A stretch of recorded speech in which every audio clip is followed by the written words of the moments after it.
गौरवाणी प्रचारिणे निर्विशेष शून्यवादी पाश्चात्यादेशतारिणे वाञ्छाकल्पतरुभ्यश्च कृपा सिन्धुभ्य एव च पतितानां पावनेभ्यो वैष्णवेभ्यो नमो नमः। जय श्री कृष्ण चैतन्य प्रभु नित्यानंद श्री अद्वैत गदाधर श्रीवासादि गौर भक्तवृंद। हरे कृष्णा कृष्णा कृष्णा हरे हरे, हरे Ram Ram Ram Hare Hare. Hare Krishna. So, I'm honored to be here amongst all of you, and thank all of you for coming today evening. And so tomorrow is Ramanavami, so I will discuss some practical lessons from Ramalila. I spoke last 2 days in Central New Jersey Temple on the topic of from misunderstanding to understanding. How in our relationships with each other, often misunderstandings emerge because of certain reasons, and how we can go beyond those misunderstandings. The Ramayana depicts God not in majestic isolation far above the world. The Ramayana depicts God right in the middle of the human world, in the vortex of various relationships. And therein he demonstrates sweet pastimes which attract our hearts towards him, and ultimately beyond this world by their attraction to him. At the same time, while the Lord enacts his pastimes, whose ultimate purpose is to attract us beyond this world. Am I audible behind? Am I audible behind? Yes. So in 4.9 of the Bhagavad Gita, Krishna says that Janma karma chame divyam evam yovetti tatvataha त्यक्त्वा देहं पुनर्जन्म नैति मामेति सोऽर्जुन। This is those who understand my pastimes. How they understand? And they understand them to be divine. They will not come back to this world. They will attain my abode. And this can happen in multiple ways. One way is that just by hearing the Lord's pastimes, we become purified. We become attracted to Him. And by that attraction, we attain Him. Another is that by hearing His pastimes, we learn at a practical level lessons in ethics. How I should act, how I should not act. How things can go wrong and how things can be set right. How we may make wrong choices and how we can make right choices. So we will approach one pastime in the Ramayana from this perspective. In this particular pastime, Lord Ram is present more by his instruction than by his personal presence. In fact, the Sundarkanda of the Ramayana is characterized by Ram's presence only in the beginning and in the end. In the beginning, Ram gives an instruction to the Vanaras who are about to embark on a search for Sita. And at the end, when Hanuman comes back, at that time, Ram is delighted and he embraces Hanuman. So Ram is present in the Sundarkand primarily through his instructions. And it's described that Kapivara Santata Chintita Rama Tadgati Vigna Dhamsaka Rama Rama Rama Jaya Raja Ram Rama Rama Jaya Sita Ram. In the Nam Ramayana described the Vanaras, they were Kapivara. Kapivara is the king among the Vanaras. Kapi is monkeys. Kapivara Santata Chintita Rama. They're always remembering Ram. And by that remembrance, what happened?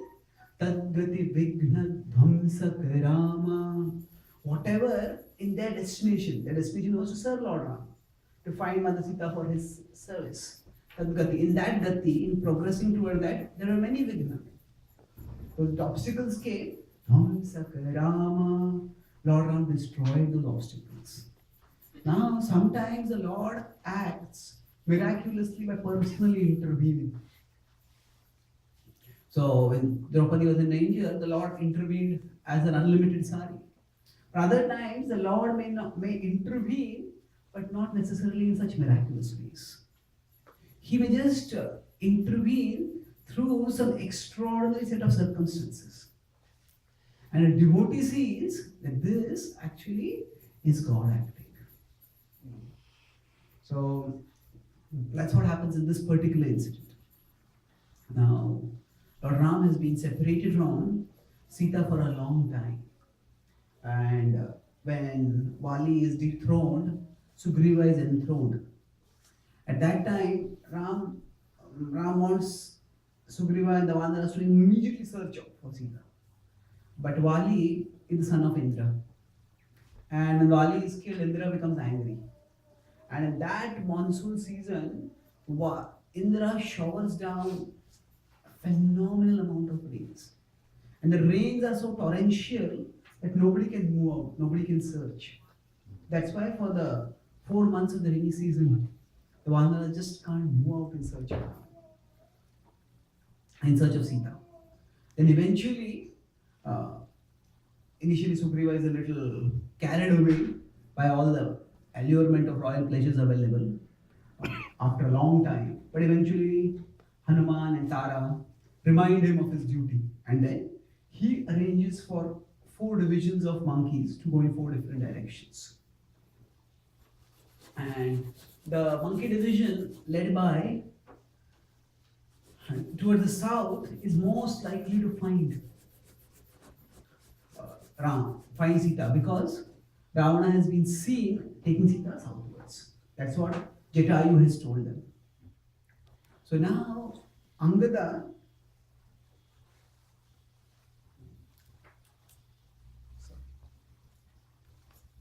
has been told by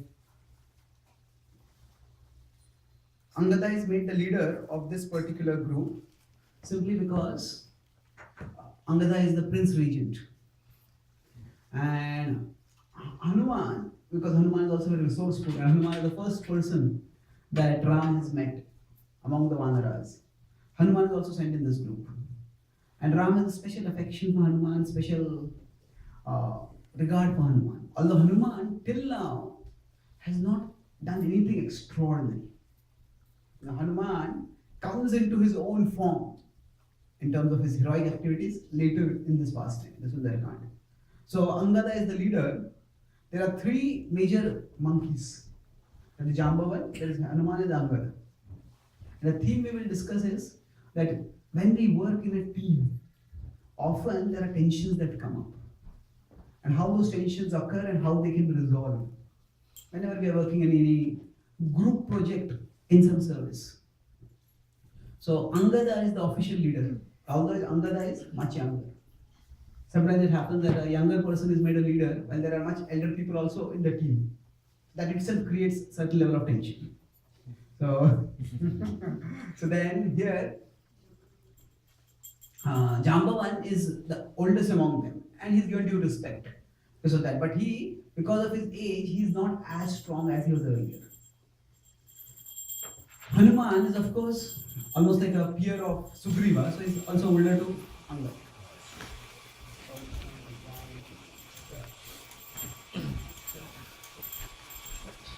So initially they start off enthusiastically.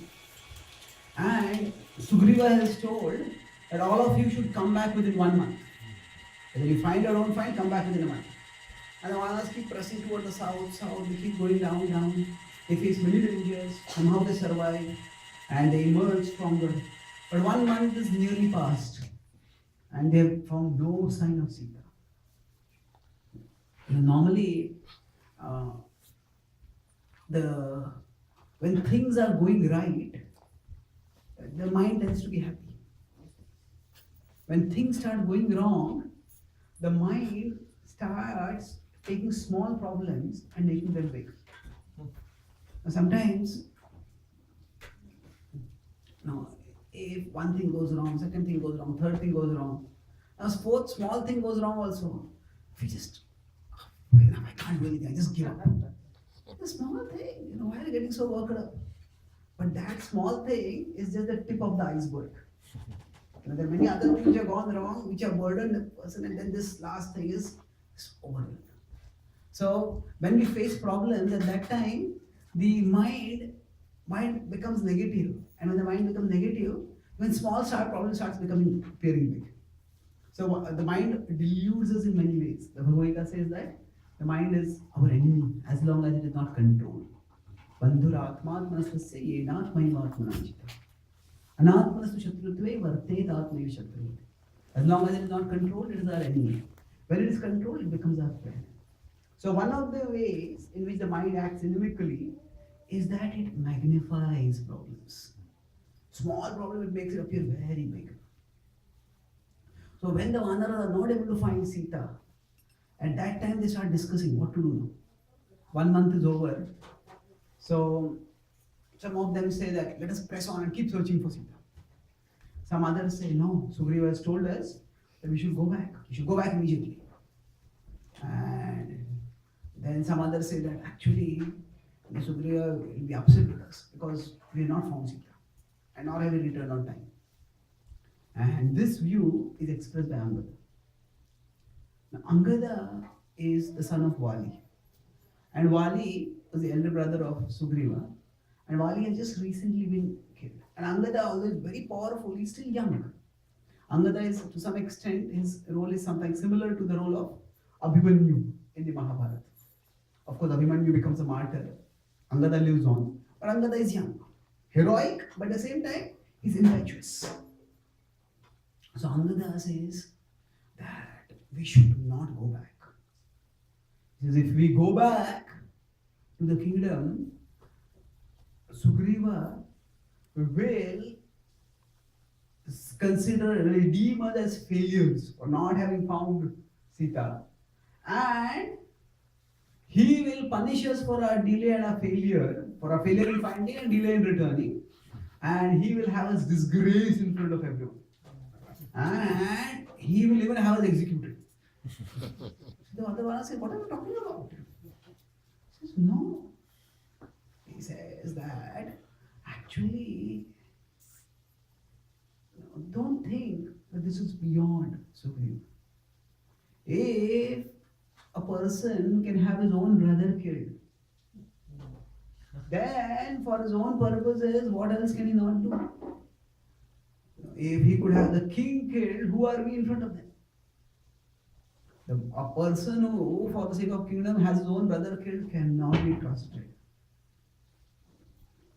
And Hanuman is hearing this and Hanuman becomes very grave. Because he sees that Angada is the leader of the group. And he is sowing dissension. He is speaking against their king. In an army, if somebody speaks against the head of the state or against the commander, it's a serious crime. And he is basically causing this particular division to work against the commander, king's interests. Hanuman could have become self-righteous. You are committing treason. You are instigating a coup. You are doing this, you are doing that. He could have exploded at him. Some people, they live for finding faults. As soon as this is a fault, they just pounce on it. The Bhagavad Gita describes that a quality of the godly people is apaishunam. Apaishunam means aversion to fault finding. That actually everybody has faults. We also have faults. But if we all start pointing out each other's faults, whole of life will be miserable. So sometimes faults have to be pointed out, but one does not delight in pointing out faults. I caught you now. I caught you now. Some people actually take glee in finding out faults with others. And then, that's very unfortunate. So Hanuman, he sees the actions of Angada. He recognizes the actions are very dangerous. But at the same time, he sees beyond the actions to the heart. He says, Angada is just a young lad. He has lost his father just now. And he's hurting. He's hurting. On top of that, even after losing his father, he has been given a big responsibility. He has been made the leader of a whole division of the army. And he has been entrusted with a big task. And it is not really his desire to foster an insurgency that is speaking over here. It is just his young heart. His young heart is burdened over it. He's hurt and he's burdened. So he doesn't get on to his case. He tries to pacify. He says, oh Prince, Sugriva is after all your uncle. He will never do such harm to you. And he says, it was not that Sugriva wanted to kill Vali. I was there with Sugriva throughout the time when he was in the forest. Time and time again, Sugriva tried to reconcile with Vali. Sugriva tried to clarify, but Vali gave him no chance. Hanuman tries to explain, but unfortunately at this particular point, all the explanation that Hanuman gives, Sugriva starts seeing that as proof that Hanuman is on Sugriva's side. And that's why he's defending him. He says, no. Hanuman tries to, Jamban also speaks in, Hanuman also tries to explain. He says that actually, Vali was a person who had driven Sugriva away. Vali had a person who had taken away all royal comforts and royal facilities from Sugriva. Vali was a person who had even taken away Sugriva's wife. So Vali left Sugriva with no other chance to get back his family, to get back his facilities, to protect his life. Sugriva for many years was just fleeing all over the globe, trying to hide. Find a place where he could hide from Vali. Initially, when the armies are sent in the 4 directions, at that time, Sugriva tells, if you go in this direction, you'll come to this mountain. And while crossing this mountain, you can find this cave. Or you can go to this valley. He gives quite a detailed description of what the Vanaras will encounter in the 4 different directions. So after that, when Ram and Sugriva are talking, Ram tells Sugriva, was geography your favorite subject at school? He doesn't literally say that. But he says, you know the world's surface very well. So Sugriva replies, oh Lord, I learned this not because of interest but because of necessity. Why? Because all over the world Vali was chasing me. And I need to know which way, where to go to escape. So, yeah, the point is that Sugriva had to flee for his life all over. And that's how he knew all this over. So Hanuman is trying to help Angada see reason. But, when there is, all of us have an emotional side and we have a rational side. So, some of us have the emotional side is stronger than the rational side. Some of us, the rational side is a little stronger than the emotional side. Usually in the males, the rational side is more. In females, the emotional side is more. But importantly, all of us have this. And at particular point of time, when a particular side becomes too strong, the emotional side becomes too strong, at that time, using rationality often doesn't work. Although the points which we are making are reasonable, but the emotions create a blockage. And there's nothing enters at that time. Sometimes, we try to make people understand. But at that time, if the person is not in a rational mood at that time, or is not thinking rationally, at that time, they can't understand. They need to be understood. They just need to feel like you're understanding what I'm feeling. Sometimes what happens when a person is expressing some concern, we think I have to solve the problem. And we give a solution. Do this, do this. It will solve it. But at that time, what they need is not a solution. They need understanding. They need to feel understood. The point is, Hanuman tries to explain to Angada, but Angada just doesn't listen. And now the Vanaras, they are perplexed. At one level, Angada is the prince, he's the prince regent, he's going to become the next king. And on the other side, Hanuman is a close confidant of the present king. That is Sugriva. And these two are proposing two radically opposite courses of action. One is saying, let's not go back to the king, let's stay here itself. Another is saying that, let's go back to the kingdom. So as they are having a dissension like this, one of the monkeys suggests that, let's go and hide in the mountains. We'll just stay over there and we'll make our own home over here. Sugriva will never find us out. But at that time, another monkey says, no, Sugriva, if we betray him, then he will come chasing after us. Better let us go back to him. And let's humbly admit what happened. We tried our best. We have not done anything wrong. So as this 2-4 debate is going on, finally Angada says that I am not going anywhere. Rather than be dishonored in front of our loved ones, rather than being disgraced in front of those who have respected us, rather than be executed in front of them like common criminals, better that let us die over here. And he decides to do, he decides to fast till death. So traditionally this is a kind of, this is one way if a person wants to feel that they just don't want to go on with their life. They take a vow, fast to death. So he starts sitting down in the yogic posture, and decides to fast. And he sits down, and as he sits there, some other monkeys also come. And there are a significant number of monkeys, they all sit in a yogic posture to fast till death. And Hanuman becomes perplexed. What is going on over here? But Hanuman's words are not being heard at all. And as they are sitting like that, just looking at each other, making their resolve to just fast now till the moment of death. So this is called as Praya Vrata. It's a kind of vow that people take sometimes. So then at that time suddenly a huge creature comes over. This creature is huge, it seems to tower above them, it is straddling up to them, moving unsteadily. They look, what is this? Is this some Rakshasa or what is it? You see, this creature looks like a bird, but it's not flying. It's just straddling along.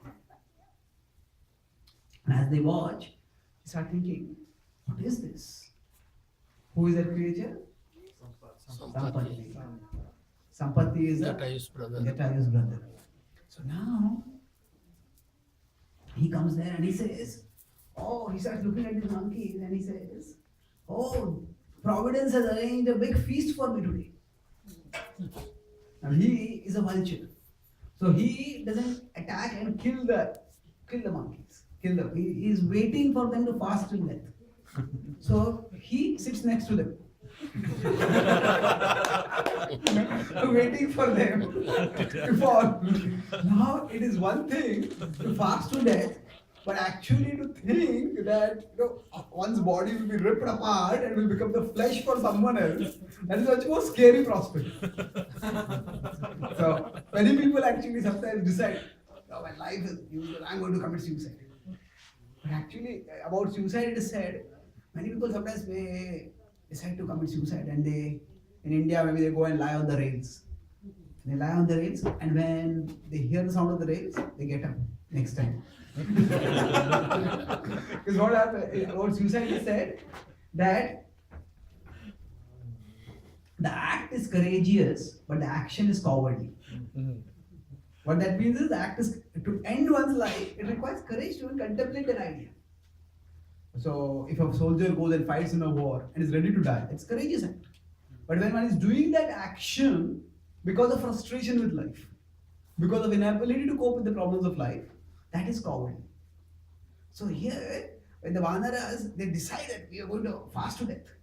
But when they actually start thinking, this vulture is going to eat us up, he's going to be waiting for us to die, they become unnerved. And Angada turns to the monkeys, start becoming And now the resolve starts weakening. So Angada wants all of them to fast. He says, "Oh, how unfortunate we are." He says, "It seems that we all are also meant to become martyrs in the service of Ram, just as that heroic Jatayu became a martyr. He tried valiantly, but he perished. It seems today we also will perish like that." And this incidental statement, "Oh, just as Jatayu perished, we will perish." Sampati was just walking beside them. Sampati freezes in his tracks. He looks petrified.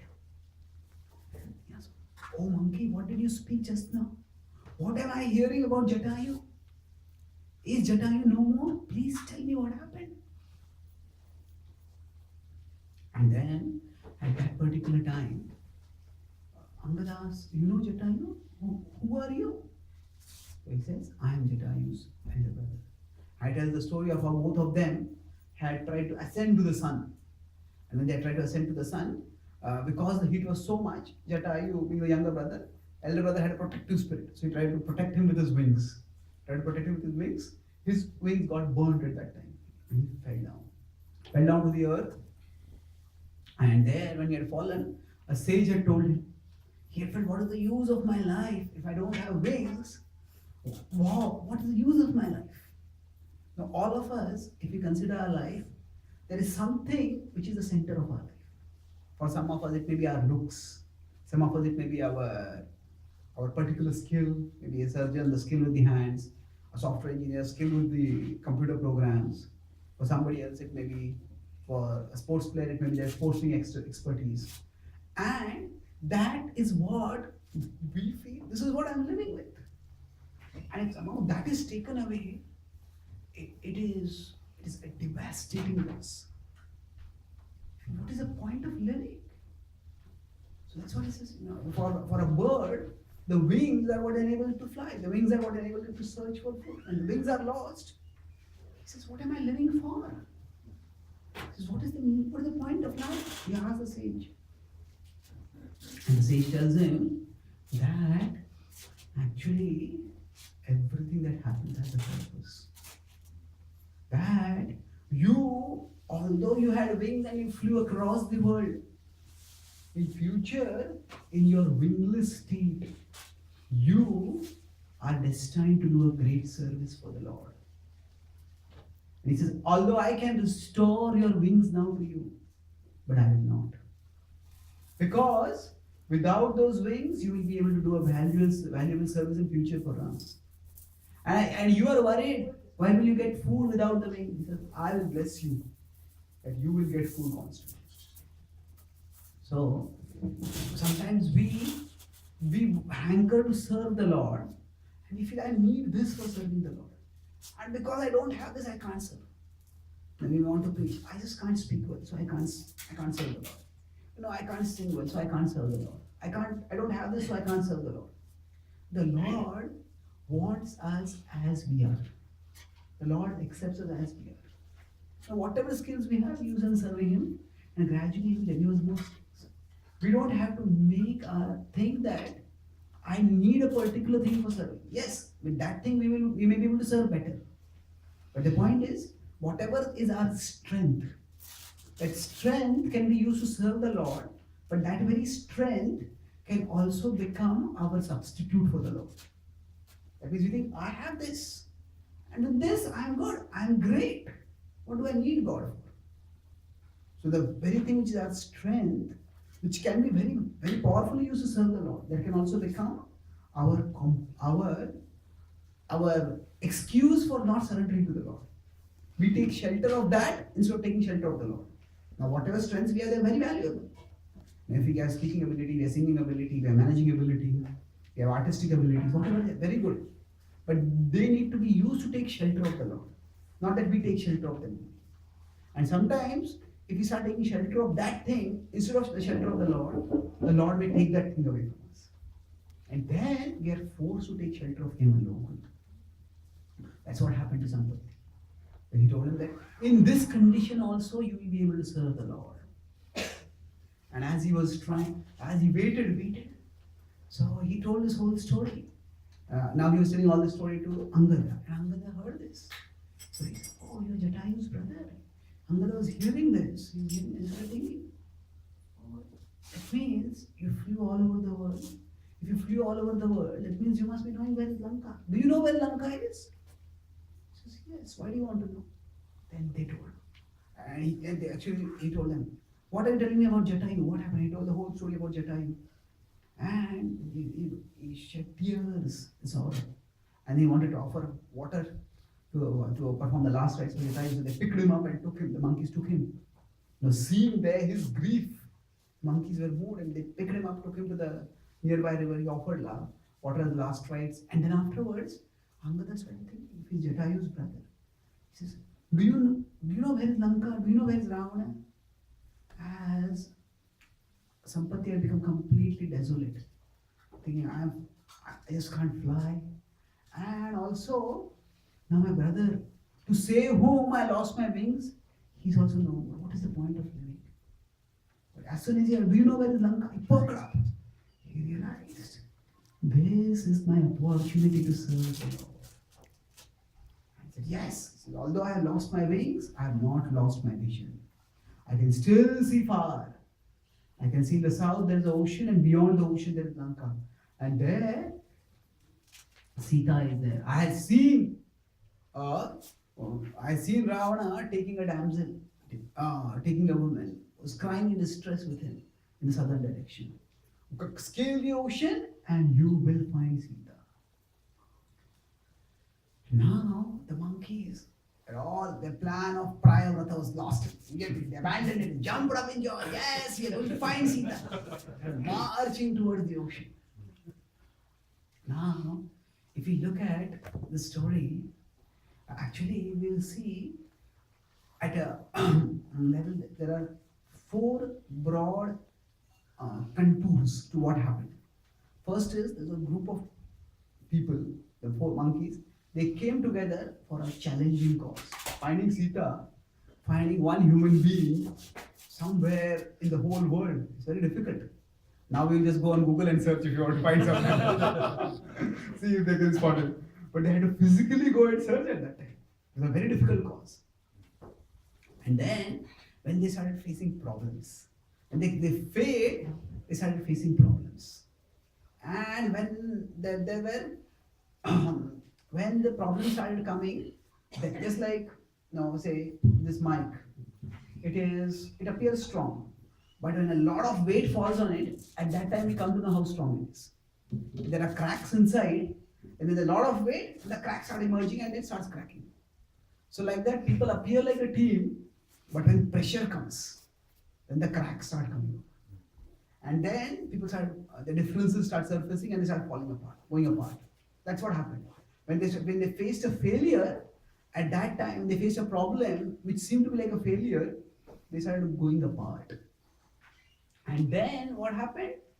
At that time, they faced a bigger problem. And that bigger problem actually brought them together. Sometimes we pray to Krishna, I'm facing a big trouble, I'm facing this problem, please help me. Sometimes we get a bigger problem in that response to it. What is going on? And Draupadi, when they were in the forest, at that time Durvasa Muni came. And Draupadi was panic struck. And the Pandavas were. And Dharma Sankat, how will we feed them? And Draupadi prayed to Krishna, Krishna, please help. And Krishna came there. And the first thing Krishna said, oh Draupadi, I'm very hungry. Draupadi was shocked. She said, first I could not feed the sages, now I'm not able to feed my Lord also. So it appears sometimes when we pray to Krishna, for solving a problem, it seems that we get a bigger problem. See, Krishna, what is Krishna doing over here? So, actually what is happening? That bigger problem brought them together.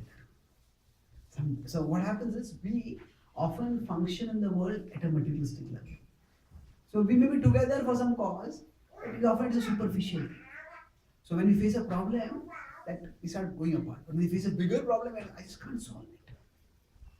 Then that bigger problem presents us with two options. Either we just completely get fragmented and we get crushed, or we come together and fight. And sometimes we are doing our best. Hanuman was trying his best to persuade Hanuman. And Hanuman was just feeling desperate.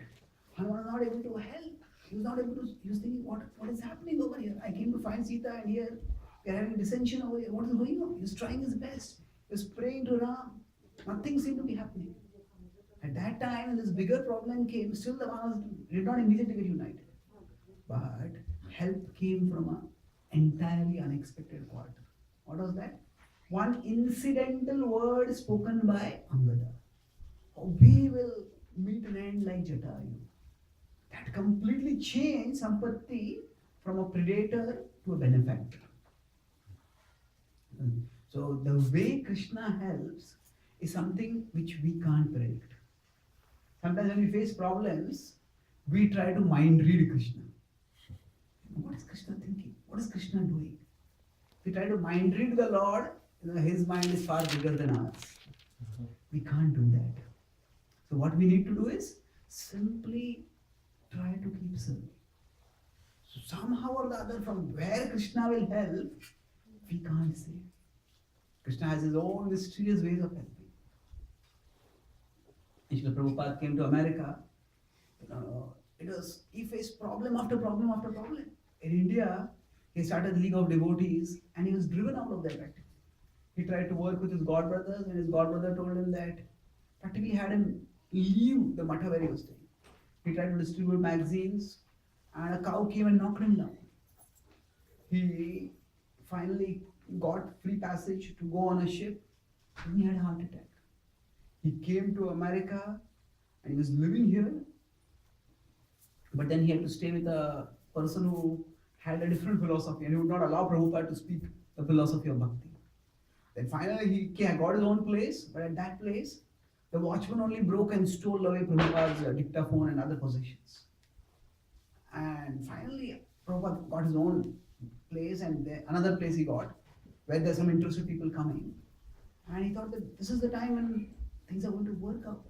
There's one young man who said that, who it seemed would become a devotee. He wanted to become a disciple. And when that second man, David, he went high on drugs and he attacked Prabhupada. So it seemed Prabhupada was serving and bigger and newer and bigger problems kept coming.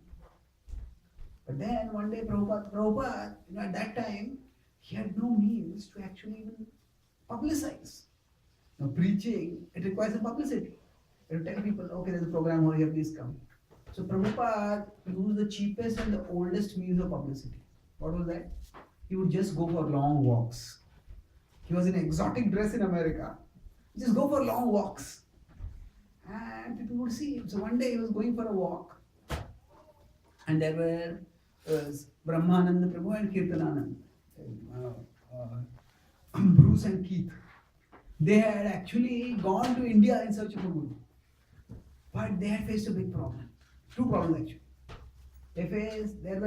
There seemed to be people who were very saintly, but they didn't know any English. They couldn't communicate.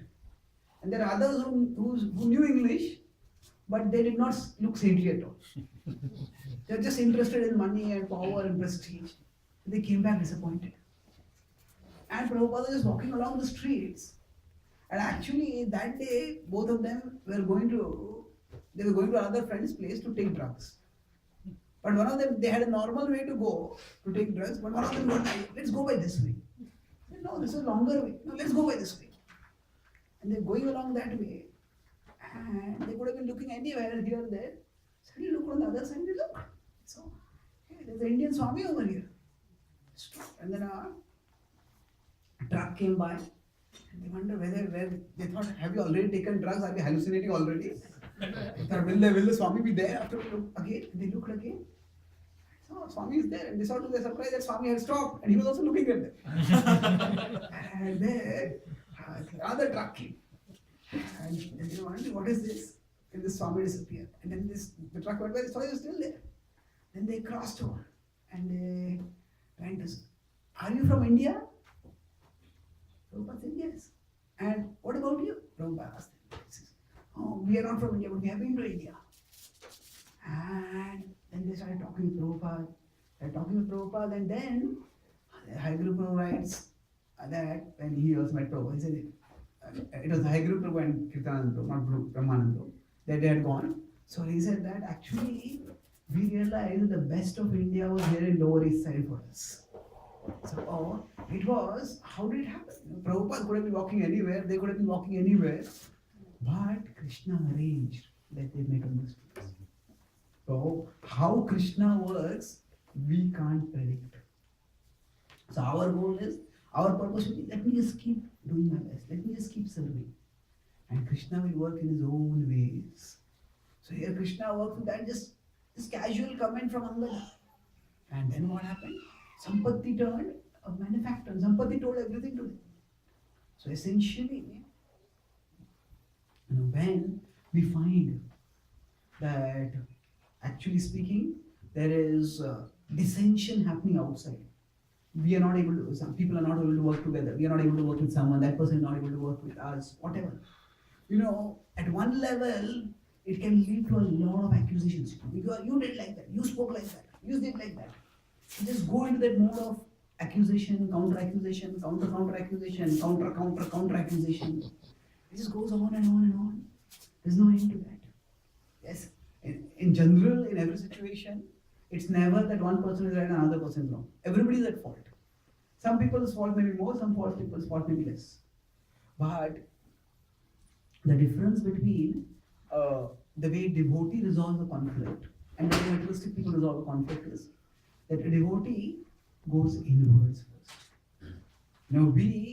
If we are united within, then we'll be united without. United within means that inside us, we are the souls, and the soul, next to the soul, the super soul. So if we go within and take shelter of Krishna, pray to Krishna, seek his guidance, seek his grace, rather than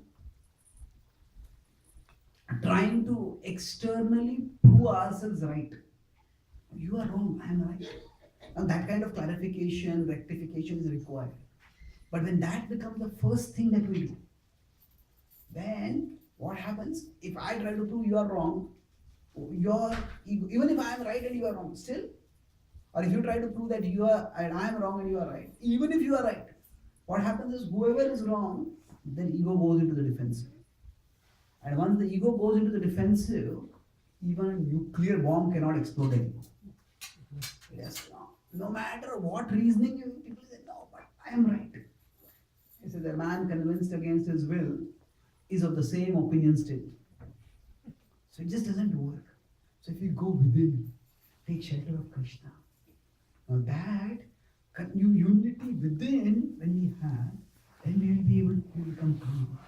We will be guided from within how to deal with the situation. So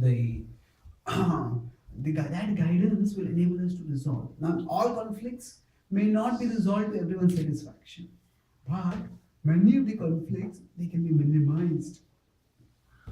Rather than see, whenever there is a problem, our mind has a tendency to look for a villain, look for a scapegoat. Because of you this went wrong, because of you that went wrong, because of you that went wrong. There's a saying in English that success has many parents, but failure is orphan.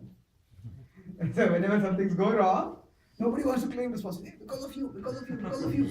It's like an orphan child. Whose child is this? Not mine, not mine, not mine. Everybody says that. Not my child. So it's like that. So if our goal in bhakti, yes, externally we want to do services, we want to solve problems, we want to get things done.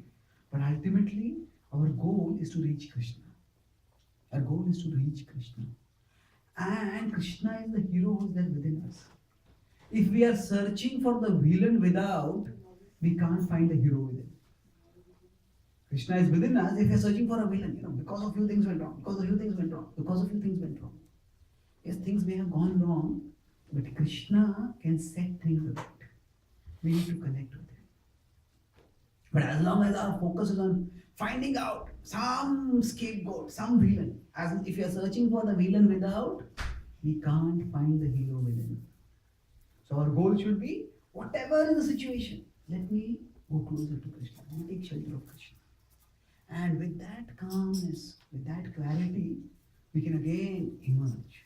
And then we can find a solution. So Tadgati Vigna Dhamsaka Rama. Although Ram was not present there, but whatever Vigna, whatever obstacles came in their path, Lord Ram helped them resolve it. How? By various ways. Now we see Angada also was not a bad person. Angada, he also, when he spoke about Jatayu, how Jatayu laid down his life, he had laid down his life. That means, although he was disheartened, he had not given up his intention to serve the Lord. Thinking, oh, like him, we have also failed. What can we do? I'm also going to die. And then, as soon as the opportunity presented himself, he started thinking, maybe Jatayu, maybe Sampati might know about Lanka. Maybe Sampati might know about Sita. So that desire to serve was still there within his heart.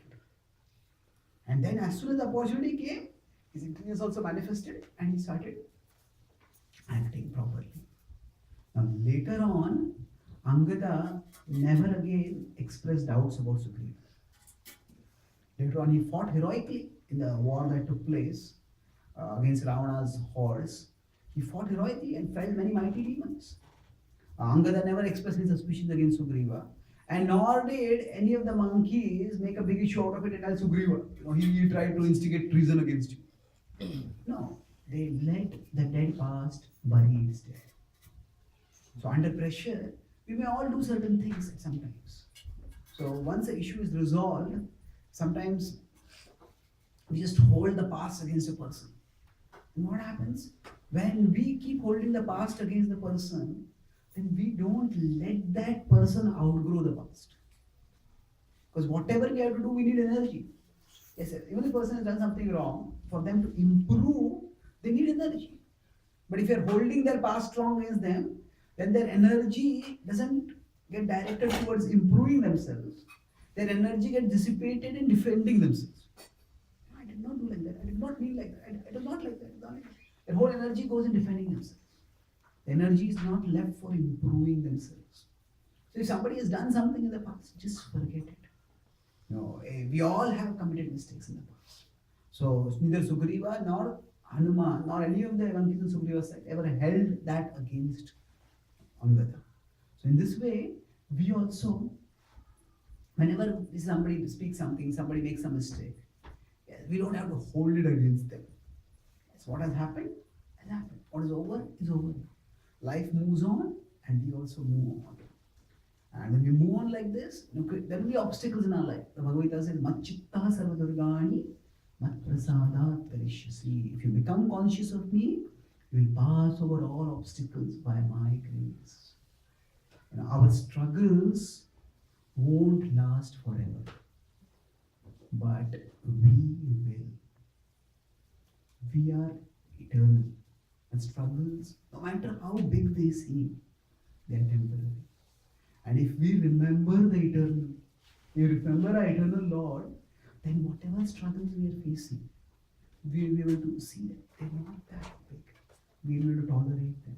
We will be able to transcend them. We will be able to grow through them. That is the ultimate mercy of the Lord. Whatever problems we face, by His grace, we'll be able to overcome the problems. He doesn't say problems will not come. He says, but by remembering me, by my grace, you will overcome those problems. Tadgati Vigna Dhamsaka Rama. Lord Ram removed the obstacles in the path of His devotees, and if we stay devoted to Him, He will also remove the obstacles on our path. I'll summarize, then we can have a few questions. I spoke today about how from misunderstanding we can move towards understanding. The Lord's pastimes, they ultimately liberate us by attracting us towards Him. They also help us progress towards liberation by guiding us about how to choose wisely, how to act wisely. So I discussed the pastime of Angada, and basically the Vanaras going towards the south, and how Angada, although he was junior, but because he was the prince regent, he was made the king, made the leader of that group, and just as a fragile object under pressure cracks. So similarly the team that was there, when they faced failure, when they couldn't find Sita within the time limit, their unity seemed to crack. And at that time, Angada's past fears started speaking. Not Angada's heart was not having any animosity towards Sugriva. but his fear started speaking. He showed treason against Sugriva, but Hanuman did not castigate him for that. Hanuman sympathetically make him understand. However, when people are emotional, rational speech doesn't help. Rather than trying to make them understand, we often need to make them feel understood. We need to hear and we need to understand them. So, when Hanuman was trying his best and nothing seemed to work, he was naturally praying to the Lord. The Lord helped. But sometimes, while solving a problem, the Lord solves that problem through a bigger problem. Sampati appeared over there, and Sampati, it seemed that we're going to devour all those monkeys. But at that time, Andada just referred to Jatari. And that changed Sampati from a predator to a benefactor. And then they found a way, they came to know where to find this. Usually, when we may come together for face a big challenge, but then when we start finding this challenge is not, it's too big to deal with, then we start falling apart. At that time, if we are devoted, if we seek help, sometimes the help comes in the form of bigger problem that either forces us to come together or crush it, or causes us to crumble apart in that, disintegrate completely. And when we stick together somehow, at that time, help comes for that bigger problem and a smaller problem in a way that we can't even imagine. So, the way Sampati helped the Vanaras, we discussed about Srila Prabhupada, the help came for him just by some people were walking on the street. They were spiritual seekers. So Krishna can, if we just stay open to Krishna's plan, faith does not necessarily lead to certainty all the time. We are not always sure how Krishna will help. But faith, at the very least, leads to openness. Let me be open, however Krishna may help me. And if we just stay faithful to Krishna, then in due course of time, in his own inconceivable way, he will not only solve the problem, but actually help us to grow through that problem. So we all have certain external shelters, which we tend to take shelter of. And when external circumstances take away that shelter, we feel, what am I living for? Sometimes that shelter has become a competitor of Krishna, and Krishna takes away that shelter. So when externally there are problems, we need to go inwards. If there is external disunity, we seek internal unity. Unity with the Lord in our heart, to taking shelter of Him. And instead of just trying to tackle problems at the material level by clarification, accusation, this whole chain can go on. First go inwards, take shelter of Krishna, and then in a prayerful, devoted mood, we will find a way to move ahead. And through that internal unity, we can bring out external unity. The struggles of life can seem overwhelming, but if you remember that we are eternal, and we can remember our eternality, we can get experience of our eternality by connecting with our eternal Lord in devotion. And then you will realize our struggles are not forever, we are forever. And with the grace of our Lord, we'll be able to go beyond whatever problems life may send our way. Thank you very much. Hare Krishna.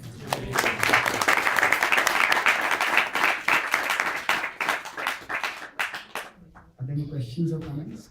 You have explained very wonderfully with the example from Ramayan and characteristics of Angad and Hanuman, and few things come to my mind. Lord Ramchandra knew and Jatayu told Ravan was so much famous. Why they did not know that to send only on the south side? Why Lord Ramchandra or Sugriv sent his army towards all the four, just rather than focusing on south side? So that was one of my question, because they saw the drops, so many different ornaments were dropped by Sita. Jatayu also told that Ravan took it on going towards the south side. Then what was the need for sending? So if they had seen Ravana go toward the south, if Ravana had been seen, why would I have to send monkeys in all the four directions? See, it is logical that he had been seen going southwards, but the Rakshasas were known to be deceptive. That already there had been a double deception. Maricha had come as a form of a deer. He had called out in the voice of Ram, and then Ravana had also come in the form of a sadhu. So the Rakshasas were known to be deceptive. So they were cautious that initial going in southern direction might just be to put them off track. And afterwards, he might have gone in some other direction also. So that's why, because they wanted to make sure that they find Sita, and the Rakshasa is known to be deceptive, so they went and seekers, searchers, the search party in all four directions. Thank you. Any other questions? Prabhu, you were saying about the ego and how we create problems or we have difficulties in our life and we never want to accept that maybe the problem is our own or that we are responsible. So sometimes we even know that we're at fault, but we find it difficult to admit that or be the first to say sorry or come to a point of humility. So how can we, like, what's the step-by-step kind of guide, or if there's some example of how we can find it more easy to develop humility or be the first to take ownership of any problems, even if the problem is not our own. Okay. So if there's a problem, how can we learn to take ownership of the problem or take the initiative to become humble and take the first step for solving the problem? Actually, we often have a very functional approach to things. This is the problem, this is the solution. You cause the problem, so you fix the mess. So, and that is the way we normally function in the world. If we have a more service-oriented approach, that means, yes, this problem is there. Ultimately, this problem is going to impede our service to the Lord. Who caused the problem is not as important as whether the problem gets fixed or not. So, if we shift our vision from the specific problem and its solution to the service of the Lord, and that service is what is important. So, then that itself gives us a higher perspective. So, we all have to, in our life, choose our battles. There is too many things wrong in life, and if we just look at the news, we find hundreds of things that are wrong. How much of it can we correct? We all choose our battles. So even in our spiritual life, we have to choose our battles. So ultimately, the most important battle we are fighting is that we want to serve the Lord. So for the service to go on, sometimes we may just decide to take a step back in a particular situation. So if we keep the big picture in mind, then we will know, okay, this is not such a big issue. Sometimes, we may give a concession to someone else because, yeah, okay, at least let's keep things moving. Like earlier I said that the mind magnifies small problems. So basically, general way in which the mind deludes us is by making us lose perspective. Making us lose our sense of perspective. Sometimes we may magnify a small problem and sometimes we may trivialize a big problem. So either way, the mind can make us lose our sense of perspective. So if we have it clear, okay, I have dedicated my life to the service of the Lord. He is my goal. And now, okay, this problem, how much energy do I want to spend on this? I may actually argue and prove that they are wrong and I am right. But how much energy can I spend on this? Just let it get over, let's move on. The Ramayan is the example of who was that demoness before Simhika, who Hanuman meets in the Lanka. First he meets, first one. Simhika is she comes up as a Mainak Parvat comes, and after that there's a demoness who opens her mouth. Sursa, yeah, thank you. So now that is a good example of these four obstacles that Hanuman meets on the journey to Lanka. They represent various things. So Surasa actually, she makes her mouth big, and Hanuman makes her mouth big, and she makes her mouth bigger, and Hanuman makes himself bigger. Now Hanuman would have made it into ego. I made it into ego issue. I can become bigger than you. But Hanuman thinks my goal is I have to reach Lanka as soon as possible. So what he does is, he says her benediction is that whatever is going this way has to enter her mouth. When she has become very big, Hanuman suddenly becomes very small and enters into her mouth and comes out. Sister, your blessing is honored, and let me go ahead. She becomes pleased by that. She goes, okay, you're really intelligent. You're diligent in the service of the Lord. Please go ahead with my blessing. So like that, sometimes the other person gives their arguments, we give our arguments, then they give their arguments, we give our arguments. Sorry, I made a mistake. Let's move on now. Let's close this chapter in our life. So,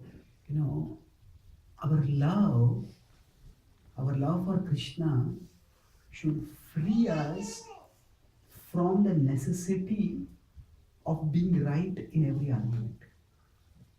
The ego has that need to prove that I am right in this argument. And actually, and I'm saying it's ego, it's not necessarily in an arrogant sense, but we just have that need. I want to prove as if I'm right. But if our love for Krishna is strong, we understand that there are more important things than proving my rightness or the other person's wrongness. That is not really the most important thing. The important thing is to move on now. Now, if something is a regular pattern, and again the person is creating a problem and is victimizing us, troubling us, then we may have to deal with differently. But if something is just a one-off incident, there's no point in our purpose of serving Krishna, our love for Krishna should give us, see, for us, whenever we are proven wrong or we are depicted as wrong, that creates an insecurity. Oh, people will think I am careless, people will think I am foolish, people will think like this about me, people will think like that about me. And that also makes us want to, no, I'm right, I'm not wrong.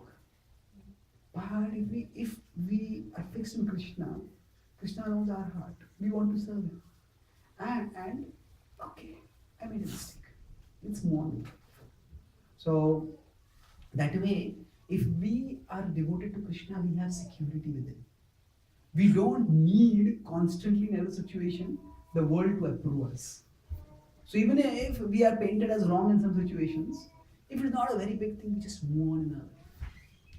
So that's a test of our love for Krishna. We don't have to prove ourselves right in every situation. In the 4th canto of the Srimad Bhagavatam, there's a story of Prithu Maharaj. Indra was coming again and again and making a mess in Prithu's yajna. And actually Indra was a troublemaker. But when Brahmaji tells Prithu, Indra doesn't want you to do 100 sacrifices, just stop it. Just stop with 99. Now, Prithu could have argued, Indra is wrong, I am right. Why are you telling me to correct me? Stop. Tell him to stop. He is not mature enough to stop. Actually, Brahmaji did not even have to tell him that. Prithu understood. So sometimes the other person may make a small issue into a big issue. And if we also make a small issue into a big issue, then it becomes a very big issue afterwards. So okay, if you feel this is so important, you just take it. Let's move on with our life. So there is the right, and there is also the right beyond right. That means there is a right and wrong in a particular argument. But there is right in the ultimate sense of what is important in our life. So in the sense of Prithu saying, okay, I will not do the sacrifice. He did not insist on proving his rightness in that situation. What was ultimately right was that Brahmaji was like the original Brahmana, was like a guru. He be pleased. And then when he did that, what happened afterwards? The Lord Vishnu himself appeared. So normally, if somebody performs 100 yajnas also, then the fruit that they get is they go to heavens. And the Lord may or may not appear. But although he did not do the 100th yajna, still the Lord appeared. And the Lord appeared because he was ready to give up that egoistic pleasure, that sense of honor. Oh, I want 100 yajnas. He gave it up for a higher cause.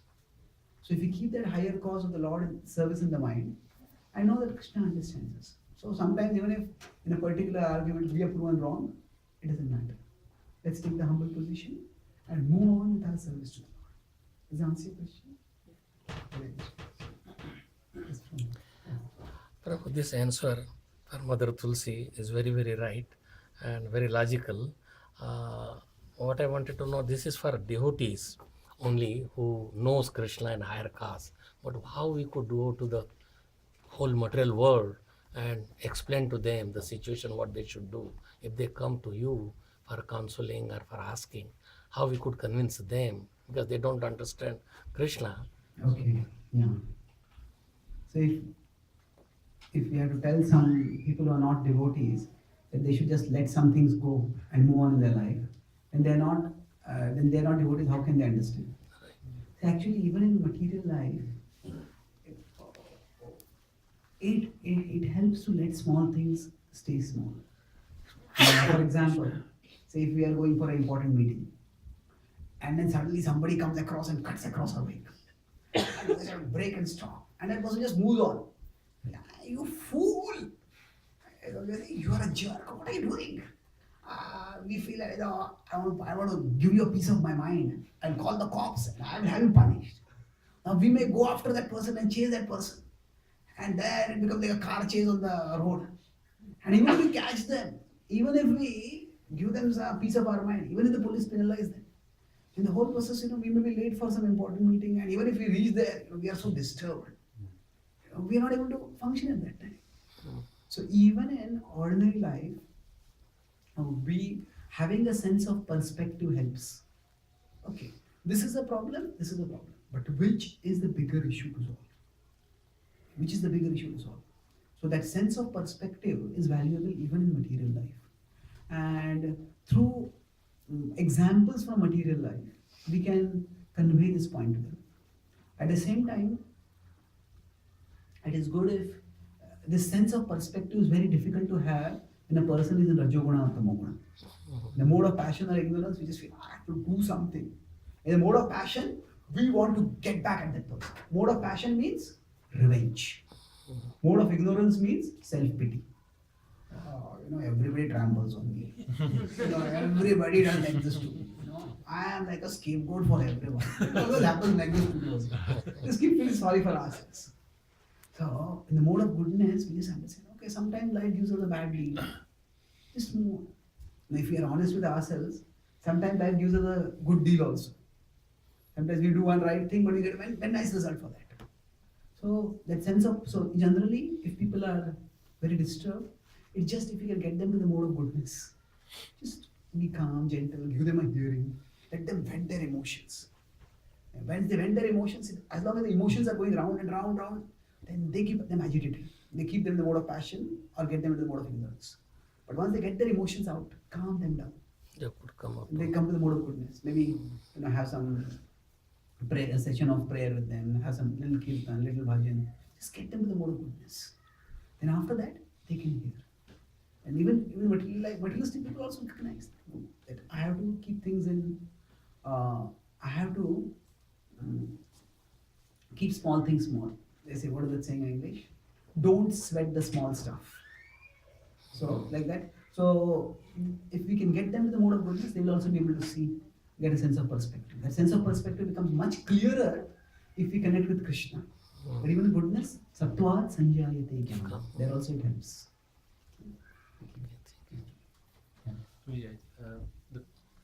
You mentioned that sometimes in life when we come across a certain obstacle, Krishna might give a bigger obstacle just to resolve the whole issue, right?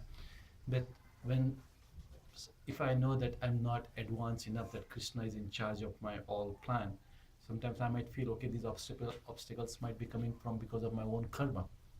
So how do I kind of understand this is my Krishna's plan, this is my karma, and I'm going through all this, right? Yeah. So, if we face obstacles, and if you're not very advanced, then are those obstacles coming by our own past karma, or are they actually coming by Krishna's plan? Actually, it's not that the two are exclusive.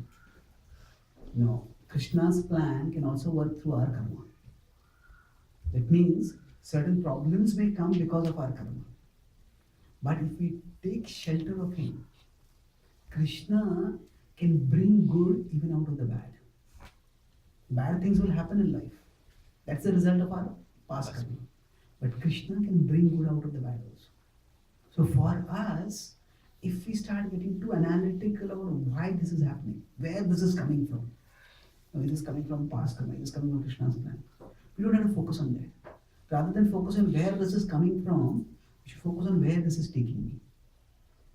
Let me see how this can take me towards Krishna. In the Bhagavatam 3rd canto, in the start there is this incident where Duryodhana speaks very harsh words to Vidura. He says, Vidura, We have maintained you, but you are a traitor. You are like a prostitute who just goes and works for anyone else. So you are, while living with us, while being maintained by us, you are favoring the Pandavas. You are a traitor. Therefore, get out of here. And the only thing you can take is with you is your breath. So normally, also this will be a big insult for anyone to speak like this to a Kshatriya. And that too, for a junior to speak this to a senior. Vidura is one generation older than us. It's a grievous insult. And Vidura is, that's naturally, even when you say somebody is pure devotee, that is not pure devotee. Even when we say they are pure devotee, that does not mean that they don't have human emotions. They have. But the test of our devotion is not that we don't feel human emotions, but it is that we don't let those emotions alone determine our actions. We immediately try to return, as soon as possible, return back to our mood of service to Krishna and think how I can serve Krishna. So there it is said that although Duryodhana spoke these words under the influence of the external energy, under the influence of Mahamaya, out of his own greed for the kingdom, out of his own envy for the Pandavas, out of his own arrogance and his own strength, he spoke these words. But Vidura saw these words as the arrangement of the internal energy of the Lord. He says, by these words, now I can leave the kingdom. I don't have to fight on the side of the Kauravas. I won't have to fight against the Pandavas. So, and he said, let me just go on a pilgrimage and let me go closer to my Lord. So the point is that as devotees, we need to see every situation as a way to go closer to Krishna. So specifically, why that situation came, it's very, very difficult to know. If I'm walking along the road, or going out, and I slip and fall, or did I slip because of my past karma, or did I slip because somebody had spilled water over there? And it can be anything. It may be both. No, it is because of a past karma that I fall, but it is because of somebody's present mistake that the water was spilled over there. So as we start analyzing, Krishna says Gahana Karmanugati. So we have to just see in a way, okay, whatever has happened, what is the best thing I can do in this situation? How can I serve Krishna in this situation? And it is not that Krishna's plan is only for his devotees or only for his pure devotees. Krishna is there in the hearts of everyone. He's there in the hearts of the demons also. No, what is he there for? There is nothing in the hearts of the demons that is attractive for Krishna. But Krishna is there also. Why is he there? Because he cares for everyone. So it is, Krishna's love for us is not based on who we are. It is based on who he is. He is the benefactor of all living beings. Surudam sarvabhutanam. So 5.29 Gita says that he's the well-wisher of all living beings. So Krishna's love for us is based on who he is. He is the all-loving, all-merciful Lord of everyone. Of course, our experience of his love is based on who we are. If we are too attached to material things, we won't perceive Krishna's love. Sun will always give light, but if our eyes are closed, we can't see the sunlight. Like that, if we are too materially attached, we can't perceive Krishna's love so much. But still, Krishna always loves us. So we should not think that because I'm not a serious devotee, so Krishna doesn't care for me. Krishna cares for everyone. But the more purer our devotion, the more we reciprocate positively with Krishna's care. But it's not that Krishna doesn't care for, he cares even for the demons. In Kulishekar Maharaj's prayer, he says that Ma bhir manda mano vichintaya yamishchiram yatana. He says that don't worry your mind that I have done so many sins and I am going to get so much suffering because of that. Why don't worry? He says because he says that Papa Ripavah Swami Nanushridharaha. He says your Lord is the enemy of sin. He is the Lord of the goddess of fortune. He will bring fortune in your life. And he says that Lokasya Vasanapanodhankar. That he actually removes the problems of even ordinary people. millions of people come to the temple, the churches, the mosques. How many of them are pure devotees? And they still keep coming. That is, something must be working for them. They must be getting some solution. That's why they keep coming. So the Lord solves problems even of the people who are just coming for no relationship with Him, just for solving their problems. So He says, if the Lord is solving their problems also, then why will He not solve the problems of those who are trying to devote their life to Him?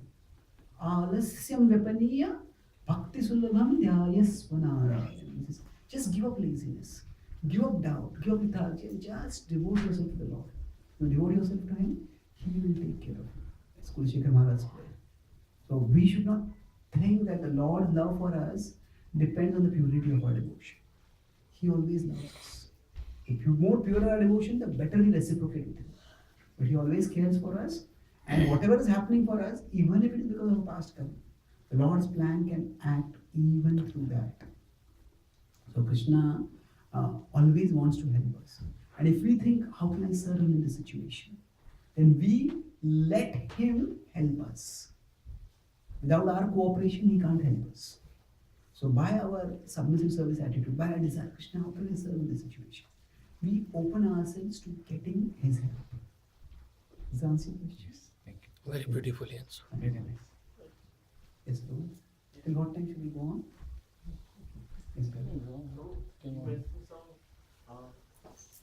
verses from Nam Ramayan. What Yeah. is that? Okay. Adhyatma Ramayana. Now what is Nam Ramayan? Nam Ramayan is a set of 100 names of Lord Ram. It is often sung in South India. It basically describes the whole life of Ram, Lord Ram, since his appearance Through the till his different till his last pastimes. And it's also just like the Ramayana is divided into kandas. Similarly, this is also divided into various kandas. So every name ends with Ram. So Ahi Mahi Ravana Charana Rama, that Lord Ram who destroyed Mahiravan. Samrut Dashmukha Ravana Rama, the one who killed the 10-headed Ravana, that is Ram. So that is Nam Ramayana. Where we can get that? I think now South India. If in English or Hindi, otherwise. yes. Google can give us many things. Google can give us Krishna also. But Google can give us knowledge about Krishna. It is devotees who can give us bhakti to Krishna. Yes. Yeah, but you can find Nam Ramayana. On my website, I have given a series of talks on the Nam Ramayana also. All the 100 names. It's explaining them. So there, the document of the Nam on the spiritualscientist.com. You search for Nam Ramayana, you can find it there also. You could introduce your books also, but now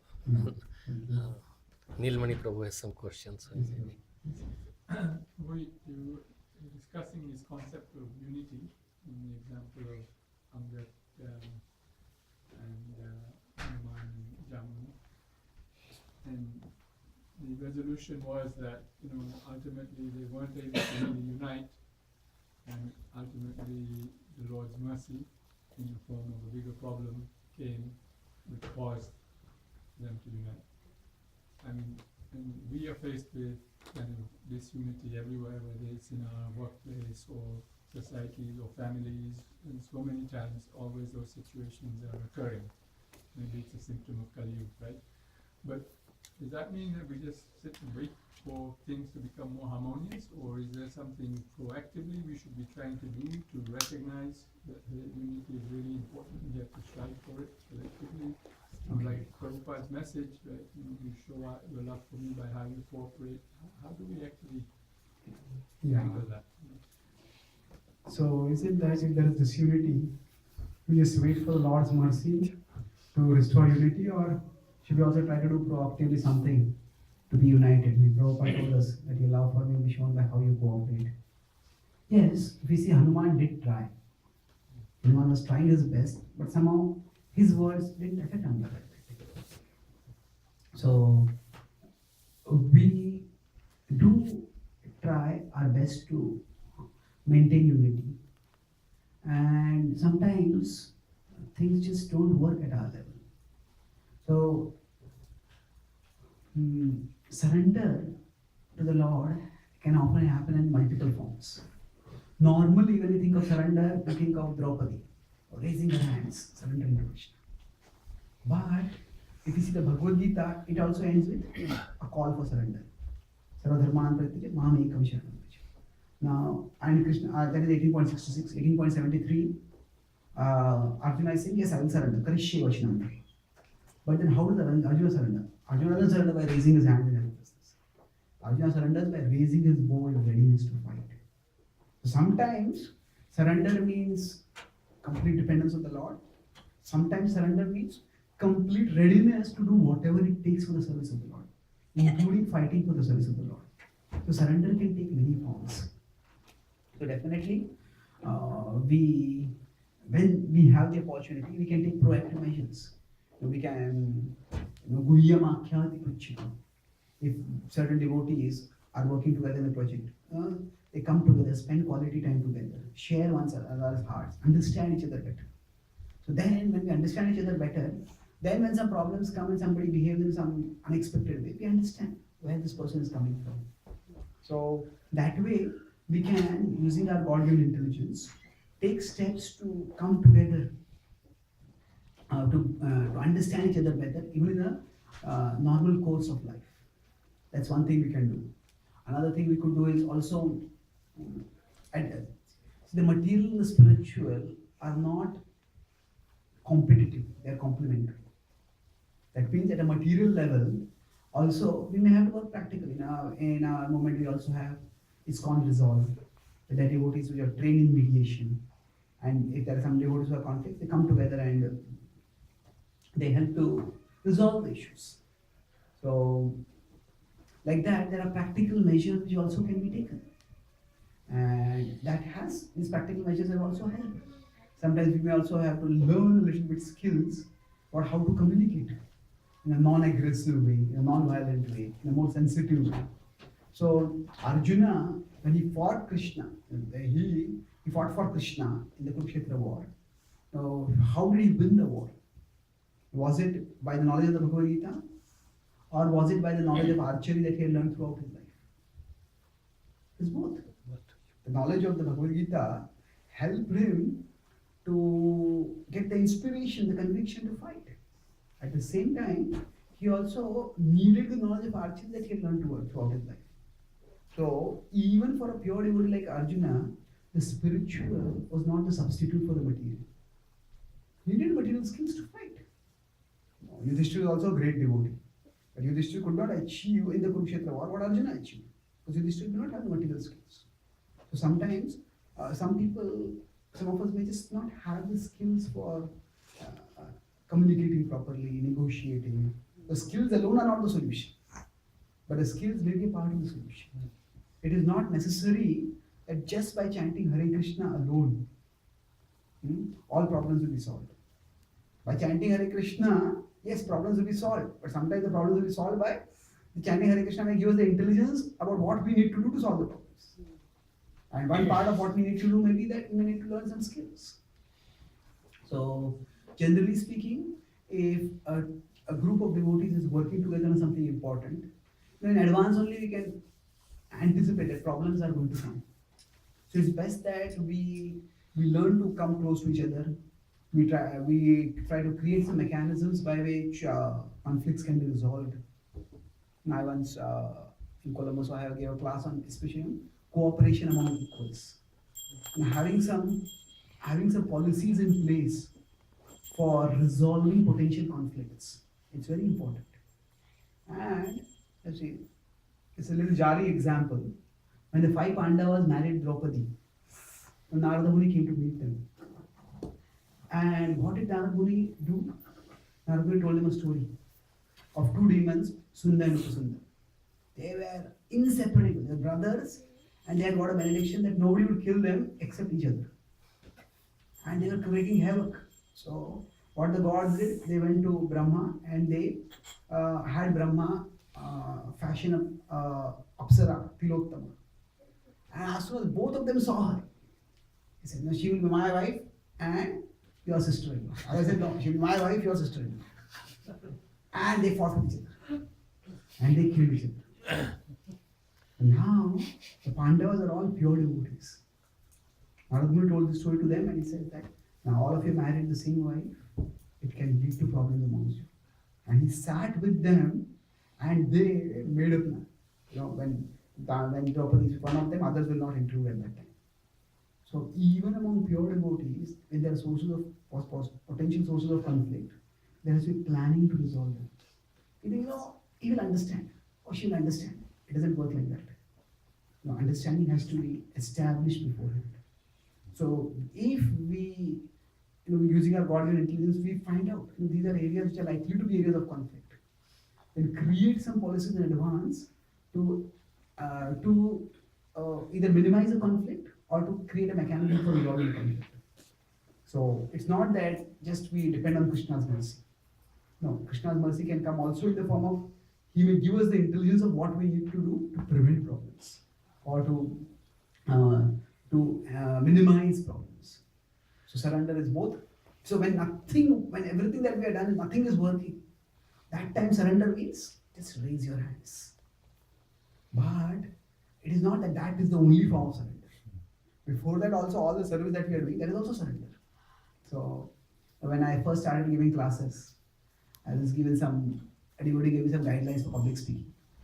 And the last guideline was, depend on Krishna. And in bracket, but only after you have prepared. So if I don't prepare for a class, then I'm depending on Krishna. Well, the dependence on Krishna should have been not just when you sit on the Vyasa, it should be before also. But before it should have been the form of preparation. So we need to do whatever it takes so that our service can go on nicely. Does that answer your question? Thank you very much. Shri Ramachandra Bhagwan ki jai.